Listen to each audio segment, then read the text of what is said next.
ছবি মূর্তি যে ঘরে থাকে সে ঘরে ফেরেশতা থাকে না, তিনি দরজায় দাঁড়িয়ে যেতেন, ভিতরে ঢুকতেন না। আপনার বাড়িতে পুতুল থাকবে মানে, প্লাস্টিকের পুতুল থাকবে মানে, আপনি কি মনে করেন? আগে গিয়ে মেয়ের যত পুতুল আছে, যত অ্যালবামে ছবি আছে, যত মায়ের মারা গেছে মায়ের ওই পাসপোর্ট সাইজের ছবি আছে, তাকে টুকরা টুকরা করে ছিঁড়ে ভেঙে ফেলে যদি ঘুমাতে পারেন, তাহলে আপনি সত্যি মুমিন, অন্যথা আপনি একজন মুনাফিক। বক্তব্য শুনে আপনি মুনাফিকি করেন। আদর্শ কাকে বলে? শিষ্টাচার কাকে বলে? আপনার স্ত্রীর দরজাটা বন্ধ করতে জানে না, শিষ্টাচার কাকে বলে? আপনার স্ত্রী বলবে, আব্বু ডান হাতে গিলাস ধরো, ডান হাতে, আব্বু ডান হাতে ধরো। আয়েশা রাদিয়াল্লাহু তাআলা আনহা বলেন, আল্লাহর নবীর ডান হাত ছিল পবিত্র কাজের জন্য আর খাওয়ার জন্য, আল্লাহর নবীর বাম হাত ছিল লেখালাইহি মিন কাযা, পেশাব পায়খানার জন্য আর অপবিত্র কিছুর জন্য। মিশরে যখন গাজা ফিলিস্তিনিদেরকে আমরা সাহায্য দিলাম, আব্দুর রহিম যেগুলো নির্ধারণ করেছিল, তো আমি এখন ওই সাহায্যের বক্সটা হাতে তুলে দিচ্ছি, তো সবাই খালি বাম হাতে নিচ্ছে, সবাই খালি বাম হাতে নিচ্ছে।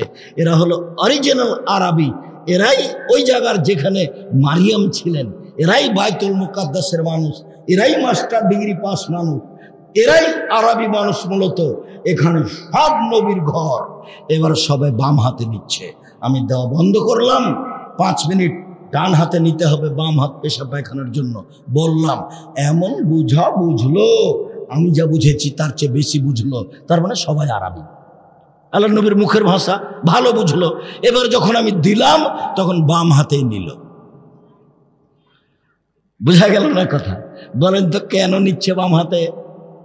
অভ্যাস। জাযাকাল্লাহ, অভ্যাস। সে অভ্যাসের কাছে টিকতে পারে না, সে অভ্যাসের কাছে টিকতে পারে না। ও আরবি মানুষ, আরবি বুঝে, এটা নবীর কথা। এরপরে নেওয়ার সাথে বাম হাতে নিচ্ছে কেন? সে অভ্যাস। সে বাম হাতে খায়, বাম হাতে চা খায়, বাম হাতে খায়, বাম হাতে জিনিস ধরে, মানুষকে বাম হাতে দেয়। এই যে বিমানবালাগুলো ডান হাতে এদেরকে দিচ্ছে, বাম হাতে এদেরকে দিচ্ছে।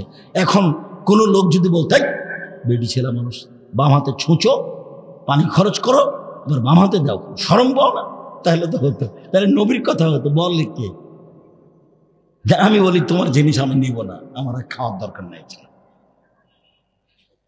যদি ওর সিরিয়ালে বাম হাত পড়ে তা আমি বলি যে না, আমি আজকে খাবো না, ওটা লাগবে না। আর যদি সিরিয়াল আমার ডান হাত আছে তা আমি নিই। বাম হাতে দিচ্ছে। শিষ্টাচার কাকে বলে?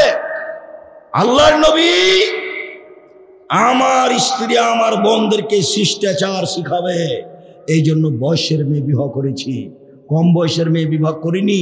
আল্লাহর নবী আমার স্ত্রী আমার বোনদের মাথার চুল চিরুনি করে, সাজগোজ করে, পরিপাটি করে রাখবে, কাপড় চোপড় ঝকঝকে করে। আমার স্ত্রী আমার বোনদেরকে পাহারা দিবে। শিষ্টাচার। আদর্শ পরিবার কাকে বলে? স্ত্রী যদি মার খায় আদর্শে, তাহলে পরিবার ধ্বংস হয়ে গেছে। শুনুন, ওই স্ত্রী হলো হস্তিনী বউ, এ দিয়ে সংসার চলবে না। আমি তালাক দিতে বলিনি, তবে আপনি চেষ্টা করেন চলে কিনা। যদি শেষ পর্যন্ত নাই চলে, তাহলে এই বউ রাখা যাবে না, এ কথাই ঠিক। ওকে দিয়েই পরিবার কন্ট্রোল হবে। উপস্থিত বৈঠকের দিনই মুসলিম বোন, আমি আপনাকে একটা কথা বলে আপাতত আজকের মতো শেষের দিকে কাছাকাছি চলে যাই। আপনার উপরে যদি খুব কঠোরতা হয়ে থাকে, তাহলে আপনি মনে কিছু নিয়েন না। এদিকে দেখেন, মহিলারা যদি 4টা কাজ করতে পারে, জান্নাতের সব দরজা খোলা। আর একটা কাজে, এই ছেলে থামো, বসো, আমি কি দোয়া পড়েছি? আর এই যে পত্রিকা আব্দুল্লাহর যে বই আছে, তুমি আব্দুল্লাহকে ভালোবাসো, আমিও ভালোবাসি, আমিও তার বক্তব্য শুনতে চাই। তো আব্দুল্লাহর বই আছে আপনার ওই মিন্নাতুল বারি, বুখারীর ব্যতিক্রম ব্যাখ্যা। আর রংপুরের মহিলা বই লিখেছিল বেগম রোকিয়া, অবরোধবাসিনী। তো রংপুরের আর একজন মহিলা বই লিখলো, কেন হব অবরোধবাসিনী? তাহলে দেখতে হবে না, রংপুর বাড়ি দুইজন দুরিকুম লিখলো কেন? আর আমি খাকসার যা টুটা ফাটা লিখি, হাত তুলে দোয়া করার ব্যাপারে আছে, সেটা নেবেন। আর ইতেশাম পত্রিকা সবাকে নিয়ে যেতে হবে, কেউ ইতেশাম পত্রিকা ছাড়া যেতে পাবেন না। 1 5 ওয়াক্ত সালাত, 2 রমজানের রোজা, 3 স্বামীকে মেনে চলা। 4 জেনায় লিপ্ত না হওয়া, জান্নাতের সব দরজা খোলা। আর আপনি যখন ওযু করে বলবেন আশহাদু আল্লা ইলাহা ইল্লাল্লাহু ওয়াহদাহু লা শারীকা লাহু ওয়া আশহাদু আন্না মুহাম্মাদান আবদুহু ওয়া রাসূলুহু, তখন আপনার জন্য জান্নাতের সব দরজা খোলা। সম্মানিত দিনী বোন, মনে কিছু নিয়েন না। 5 ওয়াক্ত সালাত আদায় করেন, স্বামীকে হালাল রুজির জন্য বলেন, আর কোরআন তেলাওয়াতে অভ্যাসী হন, আর কোথাও আড্ডা পিটে কারোর সাথে গল্প করিয়েন না। জান্নাত হবে ইনশাআল্লাহ। 1 5 ওয়াক্ত সালাত, 2 হালাল রুজি, 3 কোরআন তেলাওয়াত, 4 আড্ডা পিটা গল্প করা চিরদিনের জন্য হারাম। জান্নাত হবে ইনশাআল্লাহ।